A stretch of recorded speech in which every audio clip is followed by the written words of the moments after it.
এই সবাই হাত জোর করো, হাত দুই হাত ই করো, বলো যে আমরা আর ডিজে গান বাজাবো না। ওকে। পঞ্চগড়ে ঝুঁকি এড়াতে ডিজে গান পার্টিকে আটক করে বাড়িতে ফেরত পাঠালো মুসল্লিরা।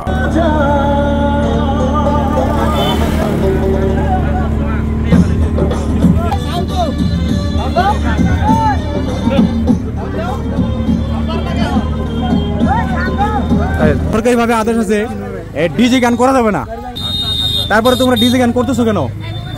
গান বাজাইছি কিন্তু আমরা সরকারের ইয়েটা জানি না, সরকারি আদেশ জানো না।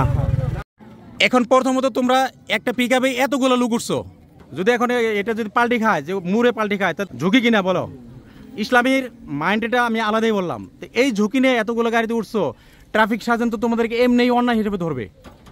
খালি গায়ে ড্যান্স দিতেছ আর ডিজে গান বাজাচ্ছ, এটা একটা কেমন সামাজিক যে অপরাধগুলো আছে এটার মধ্যে একটা পড়ে। ঈদের তৃতীয় দিনে ডিজে গান বাজিয়ে ড্যান্স দিতে দিতে রংপুর থেকে তেঁতুলের উদ্দেশ্যে যাত্রা করছিল তারা। প্রতিমধ্যে নামাজের সময় মুসল্লিরা তাদেরকে আটক করে।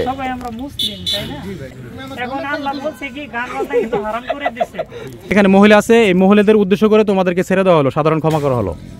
ট্রাক ভর্তি যাত্রী এবং কেবিনের মধ্যে 3 জন মহিলা ও শিশু সহ যাত্রা করেছিল তারা।